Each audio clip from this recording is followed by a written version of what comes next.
Après avoir traité des sujets de nature hautement philosophique avec des films comme Into the Wild ou À la recherche du bonheur, c'est l'heure de s'intéresser à Malcolm.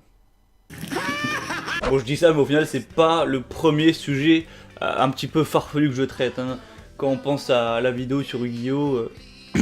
Malcolm, ça a beau être une série de divertissements, drôle, très drôle même, avec un humour assez absurde, il y a quand même des passages intéressants qui font sens à mes yeux pour parler de philosophie, de bonheur ou de développement personnel en général. Je ne prends d'ailleurs pas la peine de présenter la série car je pense qu'au moins 90% des gens la connaissent déjà. Aujourd'hui, on va se pencher sur un passage qui, je me rappelle, quand je l'avais vu pour la première fois, m'avait pas mal marqué, c'est peut-être d'ailleurs pour ça que je m'en souviens et que je veux faire une vidéo là-dessus. Reese se retrouve au téléphone avec un dépressif nommé Lyle qui menace de se suicider et il va héroïquement lui remonter le moral avec un discours que je trouve intéressant à analyser et à développer. On pourra en tirer des conclusions sur comment remonter le moral à quelqu'un, mais aussi mettre en perspective une métaphore simple mais assez réaliste du bonheur qui pourra être utile à chacun quand il sera dans la traversée d'un moment sombre. Bon, je vais pas blablater plus et je te passe directement le début de l'extrait. Mieux à faire que de parler avec vous toute la journée. Donnez-moi une seule bonne raison de ne pas acheter un purificateur d'air.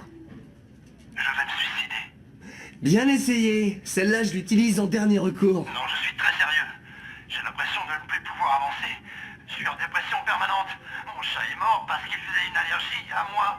Ma femme est partie avec Ted. C'est mon frère et toute la famille s'est mise de leur côté. Depuis ma mère m'avait dit... Allez me chercher le manuel. Reese est face à une situation délicate. Il se retrouve face à quelqu'un qui a deux doigts de se suicider et qui lui raconte tous ses problèmes. Dans cette situation, la plupart des gens auraient été mal à l'aise, mais voyons comment Reese va réussir à trouver les mots afin de remettre Lyle sur pied et lui redonner goût à la vie. Le sentiment de ne plus avoir aucune raison de vivre. Je suis obèse, j'ai plus un seul ami, je suis tout seul. Écoutez, ça sert à rien. Je crois que je vais raccrocher, personne s'intéresse à moi. Attendez une seconde. Je suis aussi paumé que vous. C'est vrai. Je suis pas sûr d'avoir mon diplôme. Je suis complètement fauché. Et si jamais je disparais, à qui je vais manquer? Mais j'ai un objectif maintenant. Pour moi, on devait se parler aujourd'hui, Lyle. Un peu comme si c'était le destin. C'est ça? La vie est peut-être comme une montagne russe. On ne descend que pour avoir le plaisir de monter. C'est possible. Bon sang, je me sens un peu mieux tout à coup. Je voudrais que vous fassiez encore une chose. Je voudrais que vous alliez dans la salle de bain et je voudrais que vous jetiez ces pilules dans les toilettes. D'accord, c'est fait. J'ai plus de pilules.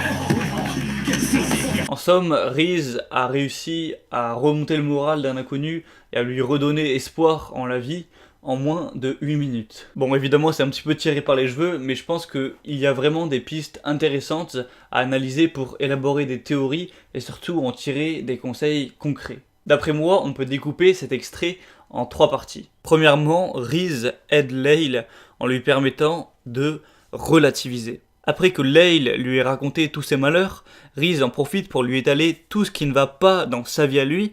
Il va rater ses études, il est à court d'argent et il est lui aussi très seul. Le fait de prendre conscience que quelqu'un d'autre a des problèmes va permettre à Lyle de relativiser, de voir qu'il n'est pas seul dans sa solitude et que d'autres sont dans le même cas que lui. J'en ai déjà parlé sur ma chaîne, mais relativiser quand on est dans le mal, c'est une des choses les plus importantes à faire. Réaliser qu'il y a pire autour de nous aide à nous rendre compte qu'on n'est pas si malchanceux que ça et qu'on n'est pas seul, qu'on n'est pas le seul à avoir des problèmes. À ce moment-là, on parvient à avoir un état d'esprit un peu moins négatif et on commence à pouvoir reprendre espoir. C'est exactement ce qui se passe dans l'interaction.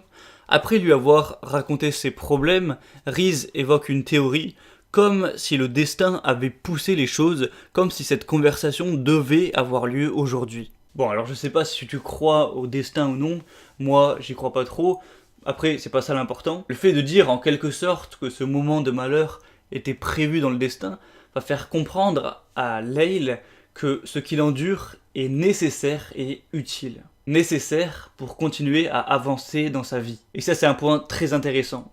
Aujourd'hui, si toi aussi tu vis une situation difficile, il faut que tu gardes en tête et que tu n'oublies pas que le moment par lequel tu passes est une souffrance nécessaire. La souffrance que tu endures va t'endurcir et te rendre plus fort, ce qui te permettra d'avancer de plus belle dans la vie. Que serait notre existence si elle était parfaite du début à la fin? Au final, il n'y a pas de positif sans négatif.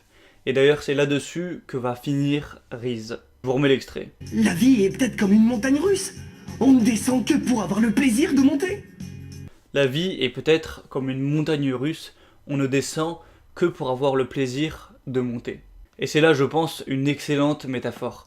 Car c'est vrai que le bonheur, c'est un petit peu ça. D'une certaine manière, le bonheur, c'est juste la sensation qu'on ressent lorsqu'on passe d'une situation difficile ou moyenne à une situation meilleure. C'est d'ailleurs pour ça qu'on veut toujours avoir plus, qu'on veut toujours améliorer notre situation, même si elle n'a pas forcément besoin d'être améliorée, c'est dans nos gènes, c'est ancré dans nos gènes. Et une fois qu'on prend conscience de ça, on est plus lucide sur le monde. Quand on est dans un événement négatif, on l'accepte et au final, on souffre moins.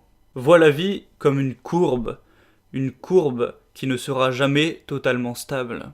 Dans ta vie, il y aura des chutes, des descentes, mais aussi des remontées. Quand tu es au plus bas, il faut être enthousiaste d'une certaine manière de te voir remonter.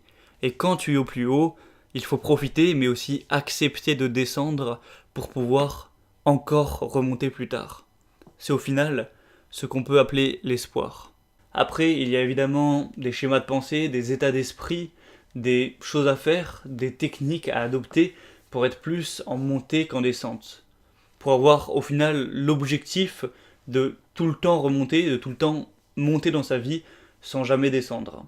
C'est ce qu'on appelle le développement personnel. Si tu connais ma chaîne, tu sais que une des choses que je vais te conseiller le plus de faire, c'est de te fixer des objectifs, de te fixer des défis, des challenges, des choses vers lesquelles tu vas avancer tous les jours de ta vie, afin de, comme je l'ai dit, tous les jours avancer, tous les jours progresser, tous les jours t'améliorer, tous les jours monter, afin de ne plus descendre, d'avancer chaque jour de ta vie. Évidemment, ce sera dur, évidemment, ça demande de la volonté, ça demande de la discipline, mais au final, si tu fais ça et que tu parviens à le faire, tu seras à la fois meilleur, mais surtout plus heureux.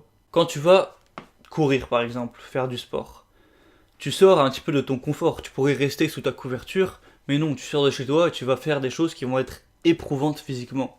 Tu vas te donner à fond, tu vas te faire un petit peu du mal. Sauf qu'une fois que tu l'auras fait, tu te sentiras extrêmement satisfait, tu vas sécréter des hormones un petit peu du plaisir, tu vas te sentir en forme, tu vas te sentir bien dans ton corps. Et donc tous ces bénéfices que tu vas avoir à aller courir, ce sera supérieur aux bénéfices, si je peux dire ça comme ça, au plaisir que tu auras eu de rester chez toi sous ta couverture. C'est là plein de principes très intéressants, mais on ne les développera pas plus dans cette vidéo. En conclusion, si tu veux remonter le moral à quelqu'un, commence par le faire relativiser sur ses problèmes. Fais-lui se rendre compte qu'il y a pire, que ce n'est pas forcément si grave, et pousse-le à être heureux avec ce qu'il a, à apprécier ce qu'il a. Ensuite, donne-lui de l'espoir en lui parlant positivement du futur, mais tout en lui rappelant que pour que l'avenir soit accueillant, il faut savoir l'accueillir. Et enfin, explique-lui que c'est normal d'être au plus bas à certains moments, qu'on passe tous par là, que c'est le cycle de la vie, et qu'il n'y a pas de bonheur sans malheur. Et voilà, on en a fini pour cette vidéo. Ça m'a fait vraiment plaisir d'analyser cette scène de Malcolm, déjà parce qu'elle est riche de sens d'après moi, et ensuite parce que Malcolm est une série avec laquelle j'ai grandi, une série que j'adore, qui est vraiment géniale, super drôle, tout ça. Donc si en plus il y a certains messages assez pertinents dedans, c'est encore mieux. Donc voilà, si la vidéo t'a plu, que tu voudrais avoir plus de contenu, voir mes autres vidéos quand elles sortiront, tout ça, tu peux évidemment t'abonner à la chaîne. J'y publie régulièrement des vidéos de conseils, des discussions sur des sujets, ou alors des analyses comme je l'ai fait aujourd'hui. Si tu veux aller plus loin, tu peux également rejoindre gratuitement le message, la liste email pour recevoir chaque dimanche matin un mail de valeur avec des anecdotes, des conseils pour devenir une meilleure version de toi-même. Donc si ça t'intéresse, le lien pour rejoindre cette liste email est juste en haut de la description, tu trouveras le lien juste en dessous. Et sur ce, on se retrouve très bientôt pour une prochaine vidéo. C'était Gabriel, je te dis à la prochaine et surtout, n'oublie pas d'être heureux.